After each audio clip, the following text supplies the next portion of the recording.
Korang boleh fikir tak macam mana speedrunner boleh cari stronghold dengan cepat? Dan hari ini aku akan ajar korang cara untuk cari stronghold dengan cepat melalui map. Kadang-kala Ender Eye ada 20% untuk despawn bila kita baling Ender Eyes. Sebab itulah speedrunner selalu jimat dia punya Ender Eyes. Jadi kat sini kita menggunakan kaedah trigonometry, di mana kita hanya menggunakan 2 sahaja Ender Eyes. Cara untuk korang cari stronghold, korang hanya perlu melemparkan satu sahaja Ender Eyes dan tengok tepat pada itemnya. Lalu korang kena buka F3 untuk korang tengok arah pandangannya. Lalu belok 90 darjah ke kiri atau ke kanan.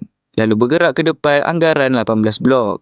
Dan melemparkan satu lagi arah Ender Eye dan tengok arah dia. Dan buka luas map dan tengok cara kaedah segitiga. Jadi yang hujung itu adalah tempat di mana stronghold berada. Seterusnya, kita kira menggunakan formula ini. Selepas dapat arah derajat, kita gunakan jarak 18 bahagi C 6.6 derajat. Secara akhir kalam, jarak stronghold adalah 156 blok. Dengan begitu,